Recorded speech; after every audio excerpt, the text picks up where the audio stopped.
Hello, hello. We are live this Tuesday.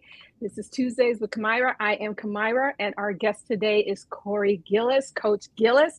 I am excited today because our guest, Coach Gillis, is my son, and he's going to talk to us today. I'm very excited that family is showing up for these discussions these days. I hope we can keep it going.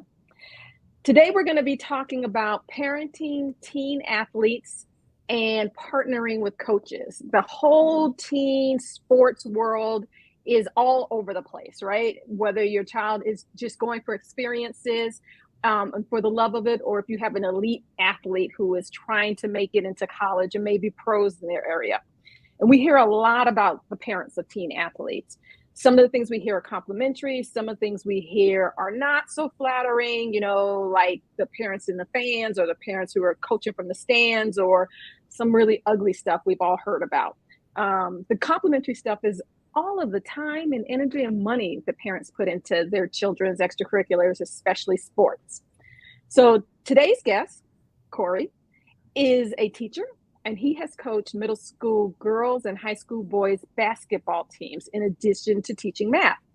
And he's going to help us find the sweet spot for parents of student athletes. How involved should we be? When should we step back? How do we partner with a coach? What do we do when we feel as if the coach is wrong? He's going to help us get into that. So welcome, Corey. Thank you for being here. Thank you for having me. So He's laughing like he had a choice, right? Actually, he does have a choice. Otherwise, he would have been here sooner. I want to remind our guests that if you are watching us live today on Tuesday, please feel free to put comments and questions in the comment section, and Corey and I will address those live. Okay, Corey, tell everybody what I already know. Tell us a little bit about yourself and your work.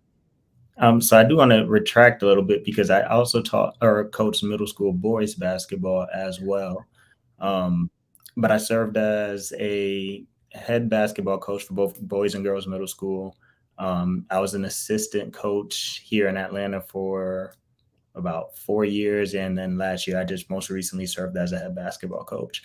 I am a math teacher. This next upcoming year, I'll be doing something a little bit different, going into special education and getting some experience in there. And Corey also has the student athlete perspective because you played in high school as well. Correct. I was a high school basketball player. Okay. So research proves that participation in sports is good for all stages of life, whether you're a student athlete or whether you're a woman of a certain age like myself, that participating in sports is good for us. It's good cognitively and physically. And that's one of the reasons that we encourage our kids to play.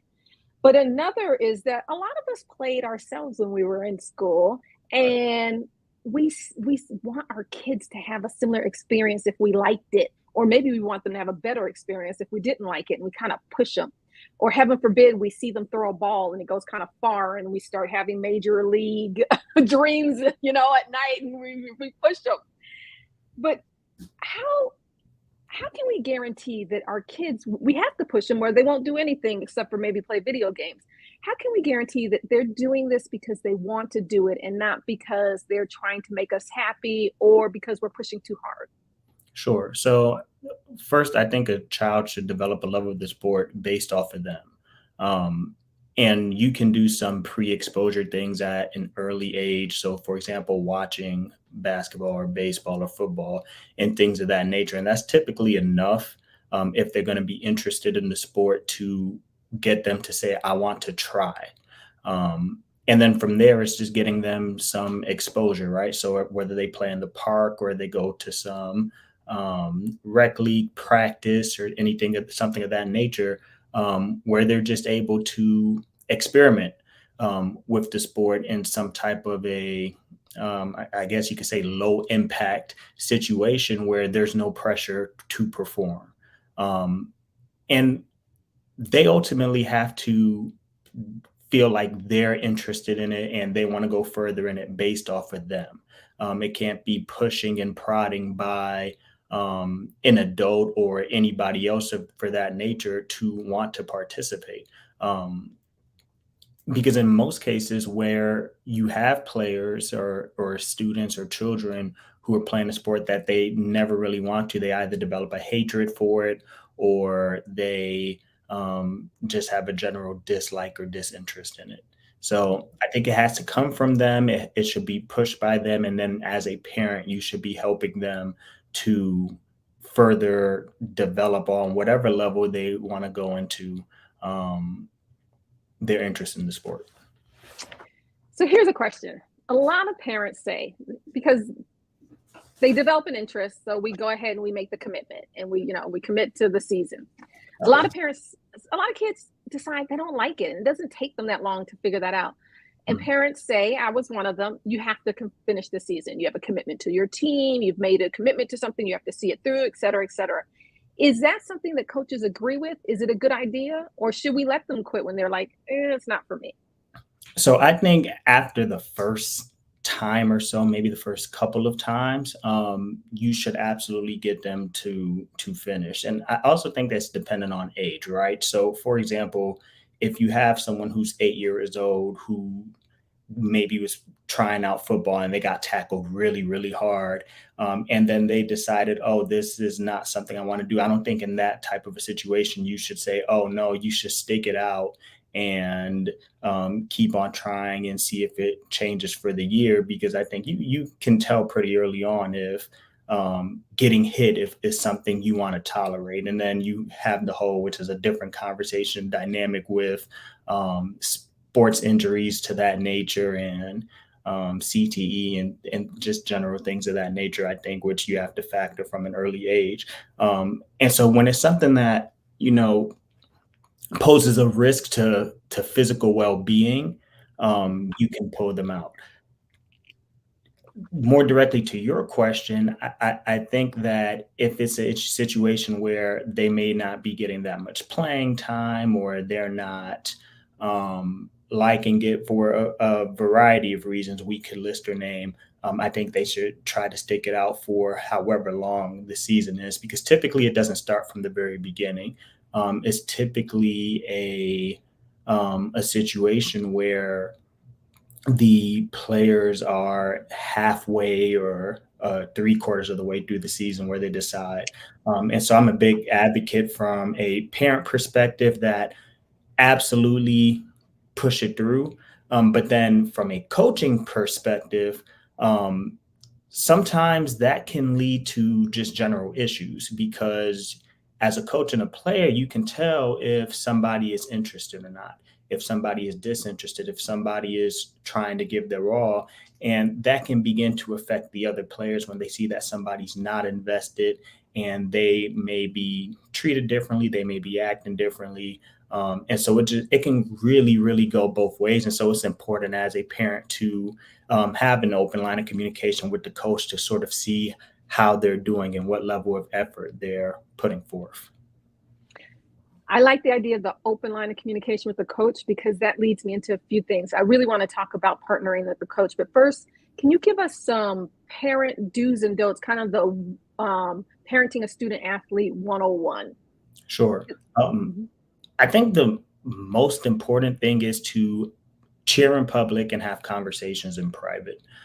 It's easy to, after a game or after a practice, to want to go and be loud and um, borderline obnoxious in certain situations. Mhm. Um, to address a coach or to express displeasure, and that just never lends itself to productivity with anyone, because when you approach a coach in a certain type of way, how you do it can um, turn a coach off, Mhm. right? If you're loud about it, because ultimately they're people as well, and they're going through things. They have different levels of pressures that a variety of people are putting on them, whether it's a league organizer or an administrative team. Um, you have the pressures of winning and losing. You have the pressures of, for a basketball team that could be 15 players, or for a program that could be 30 or 45 players. I mean, there's just a variety of different pressures. And so, whatever protocol the coach has to communicate with them, making sure that if you have any type of grievance, or you just want to have a conversation, that you go through the protocol to have private communications, um, just to see where the coach is. Um, but with that, everything is not a parent conversation. So, like playing time, that's not a parent conversation. That is a player to coach conversation and discussion to see, okay, this is where we are. This is what you can do. And most coaches tend to be transparent. I know me as a coach, I was always transparent with players with, this is how you can earn playing time. And if you do these things, I see you doing these things in practice, then you'll get your opportunity in game. And that's not to say some coaches don't play favorites, because that is a very, very big thing in the coaching world, is favorites. But again, that's still a player coach conversation to have, and ensuring that, as you move forward, you are distinguishing, right? So anything related to player safety, anything related to the well-being of not only your child but another child, that is a direct conversation with parent and coach, and I don't think you have to follow a protocol and wait for that. Again, just making sure you're in the right sort of situation to address it, and if necessary, going above the coach's head to make sure, whether that's with the athletic director or administrator, to make sure that those concerns are immediately addressed and met. Okay, I love what you said. Cheer in public, conversations in private. Yeah. Um, what exactly is the role of the coach? If we're a parent and that's not our background, I don't know. I'm a music, I was a music kid, let's say, and now I have an athlete. And I don't really know what goes on. What is the role of the coach? So a coach's primary function is guidance. Um, Guidance and leadership. And leadership is a little tricky, because as a coach, you want to be developing player leaders. But guidance is the word that stands out the most, um, because as a coach, and it's easy, I think, depending on where you are. And I've worked in nothing but Title I schools, which are schools in low income communities. You often end up serving the role as like a parental figure. And in many instances, for me, in my case, um, I was the disciplinarian. I was the, in cases, sources of food. I was the guidance counselor. I was the tutor. I was the teacher. Um, but ultimately, you serve a function as guiding players, and student athletes and children into whatever sort of role and pathway that you hope is positive, into their future.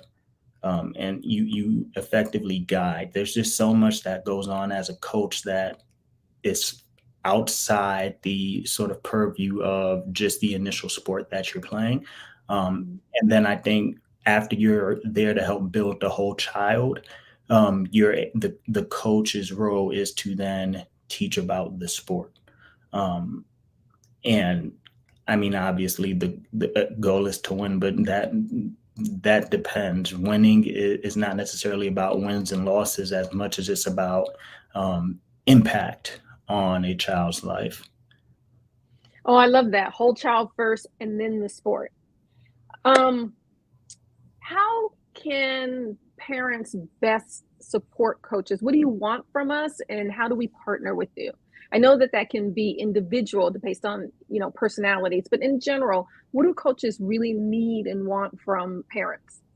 I think it's even more beyond just personality, as much as it's, in a way, access, right? Because a single mother who, or not a single mother, a married parent, or somebody who is retired, who's working from home, may be able to give you more than the single mother who is working 12-hour shifts or 14-hour shifts, who may not get the opportunity to even come to a game to see their child. So it really depends on the parent and what they're able to contribute. And again, it goes back to that open line of communication, where you're upfront and you're transparent, about just the things that you'll be able to do for the team. And it doesn't have to be money related. It could be time related, or it could just be sending positive messages in a group chat, to the players and the other family. So it really depends on, the parent. This past year, I had some parents who were able to help organize more. I know we did a very good senior night, for our graduating seniors, and that was primarily parent and player led. Um, so it really just depends on the parent. And obviously, if you're in a situation where you're able to do more, all that looks like is just talking with the coach, seeing what are areas where they have gaps, or areas where there's something that you could possibly take over from, just a organizational side, and allow the coach to really do their job, which is to coach the players to, develop film and watch and analyze film, to creating and implementing practice plans, to then implementing game plans. So whatever you can do from an organizational standpoint, just talk to the coach and see what it is. I know some coaches may say, I don't know what I can do. So you come with recommendations. Maybe you want to be the one to help organize pregame meals. You want to be the one to bring hydration, into games and before practice, or snacks before practice, or you want to run the concession stands, or there's just a variety of organizational things that can be done, that you can volunteer for, and most coaches would be more than happy to or fundraising, which is a big thing. More coaches would be more than happy to help oblige. Okay.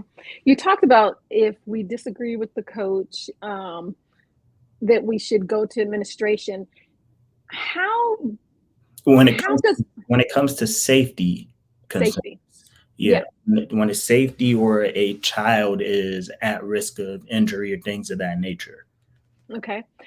We've heard a lot, especially with U.S. gymnast team, about sexual predatory and sexual abuse in from coaches. We heard about it at the UPenn and with the U.S. gymnastics team.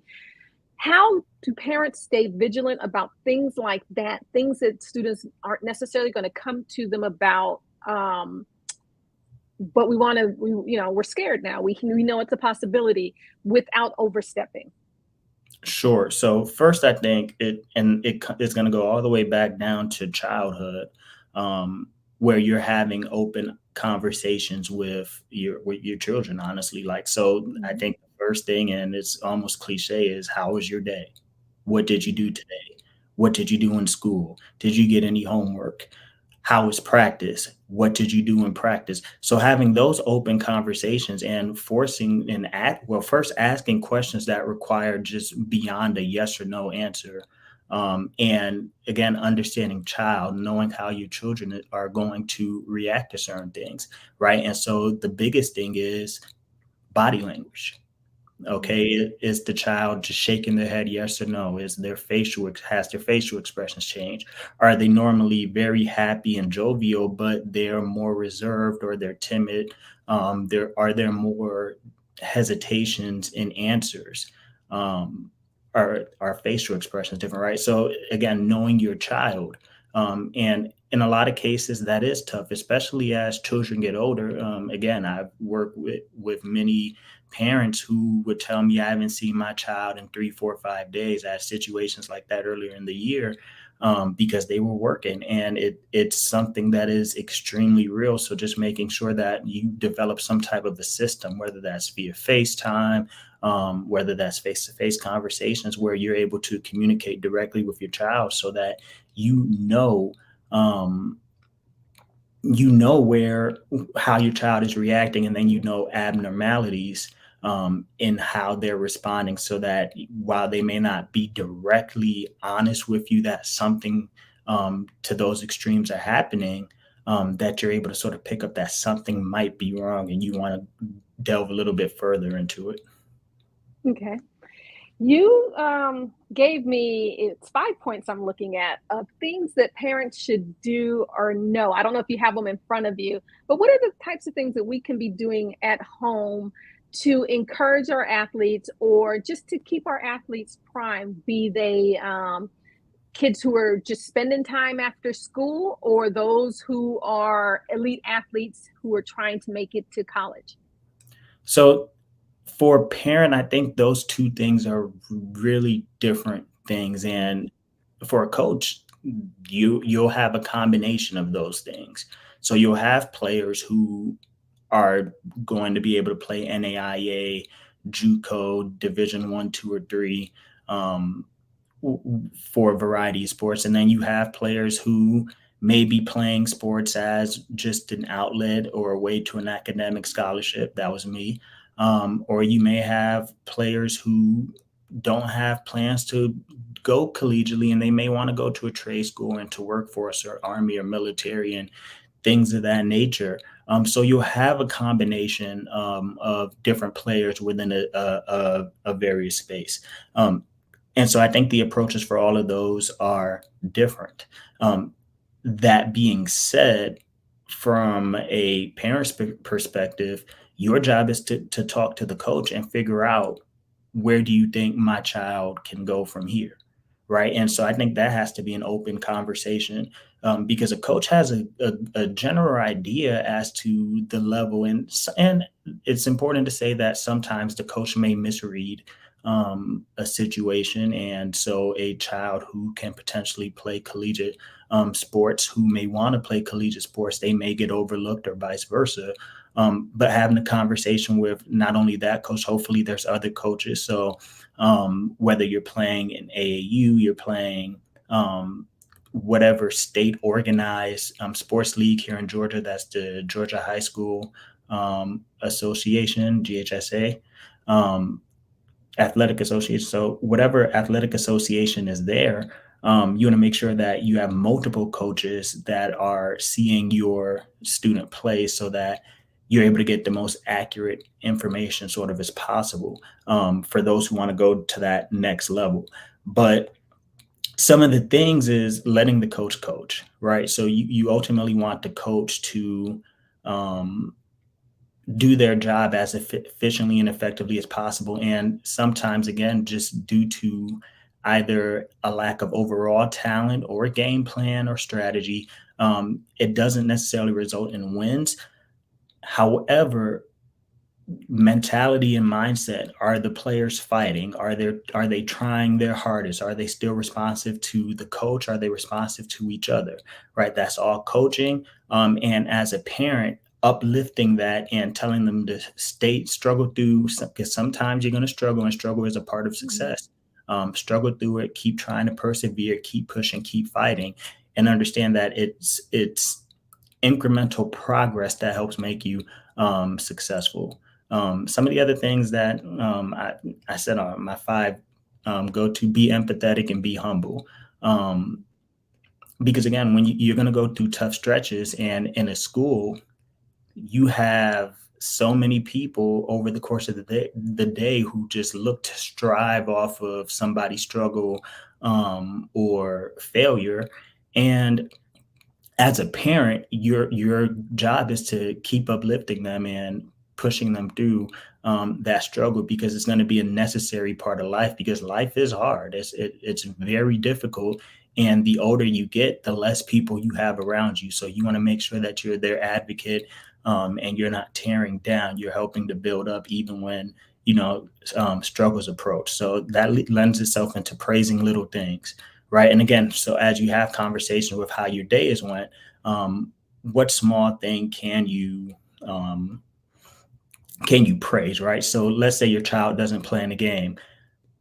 That's a very sort of depressing and downing situation, right? But you could talk about, I saw you on the bench, and not to be funny, but you were the loudest person cheering on your team. And that's something the coach notices, right? The loudest person cheering, the biggest advocate, first one up off the bench, giving people high fives.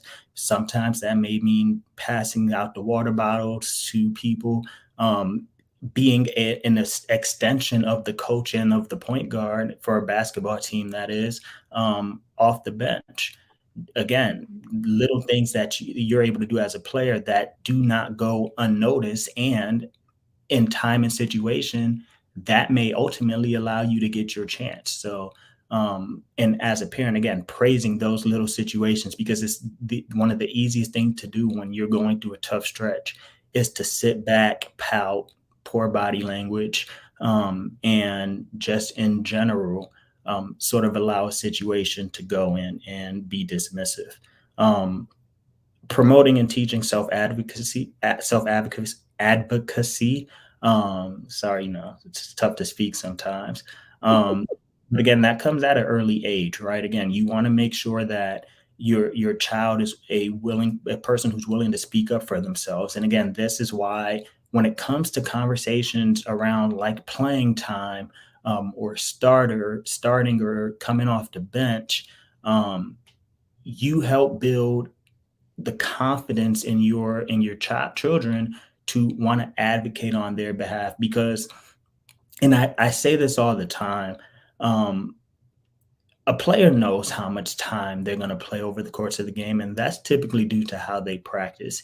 And a player knows how they're practicing, and as a result, they know how the coach is going to handle a situation when it comes to the rotation. And having that conversation with them, and in situations where a player may feel like, well, I've been doing this well, I've been doing that well, um, just making sure that they then have the confidence, and maybe you sit down and you do a mock interview with them, a mock question and answer, and you pretend to be the coach so that they can help work on their ability to speak to an authority figure, just so that they develop the confidence to go and talk to the coach. But you want to help them build that sort of autonomy to do that themselves, because a parent coming to ask about playing time, that's just going to yield a generic answer and sort of have the coach just kind of put his hands up and say, I'll see what I can do, or I don't talk about playing time, or you're going to get some type of generic answer like that. So it should be something that comes from the player in a one-on-one private conversation. And then the last thing was enjoy the experience. So you get one opportunity, and whether that comes prematurely before middle school or high school ends, or they're able to go to college and it comes to an end, or they're able to go professional and it comes to an end. Ultimately, whatever sport and ball you're dribbling, bouncing, or throwing, that comes to an end. And a lot of times you can live with a lot of regret from those situations based off of things that you achieved or you didn't, goals that you set that you may or may not have reached. And so ultimately, you got to just enjoy the experience, take it minute by minute, day by day, year by year, and just invest in enjoying it, especially as a parent. Because again, you in your mind, you want your child to get to a certain place, um, and they may have the skill and talent and work ethic to get there. And sometimes, despite having a high level of effort, um, skill or work effort, they may not ever get there. They may get overlooked. Somebody else may get that opportunity. And so enjoy every experience that you get. Take pictures, cheer loud, be their advocate, and, enjoy the experience. I love all of those. That's why I wanted to make sure that we got to them because I think that they're really helpful tips for parents. One of the things that you keep emphasizing is that this is about a lot more than being a talented athlete. There's a whole lot more. The whole self advocacy that takes you into the workplace when you have to speak on behalf of yourself. And I want other parents out there to know that it's okay if your child is on a team and they aren't the best. And they aren't nearly the best. They are at the very on the opposite end of the spectrum. I have had that experience as a parent. If your child still wants to do that and enjoys it, that is good for them. In our case, we had a child who's an overachiever but enjoyed basketball and was no good at it, just terrible, but enjoyed being on the team, the camaraderie, showed up for every practice, never missed a game, even if he didn't play in the games. And it was good for him. It was good for him not to be the best at something. It was good for him to support other people. And it was good for the team. And the coach told us this, for those star players to see somebody who struggled with something that came natural to them and who was still dedicated to it, who showed up before they did, who never missed the chance to participate. So if your child is that child, you should still go to the games. I went, even if my kid was not playing, and the games are still fun. And you can cheer for the other players because it's a team. It's teaching them how to be part of a team in addition to all those other things that Corey told us about. Did I miss anything, Corey? No, but to your last one, I think that makes a very big difference because just your presence and being there, whether your child plays or not, that means a lot to every player that is there. I cannot stress. This past year, I've had players who didn't get the chance to play a lot, and just the parents being there meant a lot for. And at first, it allowed you to get to know the players because you see them every day. You congratulate them or you tell them keep working harder. First, that's something that they acknowledge. But it just makes such a huge impact on their lives because a lot of those players, their parents, guardians, they don't go to the games. They can't go to the games or they choose not to go to the games. Everybody just has different circumstances. And that role of team parent just it means a whole lot to a lot of people, and those are relationships that you build over a lifetime. And so I can't downplay and stress enough the importance of just being there and being present. Because that's where your opportunity comes from. I think you just summed up parenting right there. Just being present is half the battle. Our time has come to the end, and I am so sad about this because you are my very favorite coach. Don't tell Pat Riley. Thank you so much for joining us today. Thank you, everybody who's spending time with us today to talk about teen student athletes and partnering with their coaches. It can be a very tricky relationship, but it also can be a very beneficial one. We'll see you next week.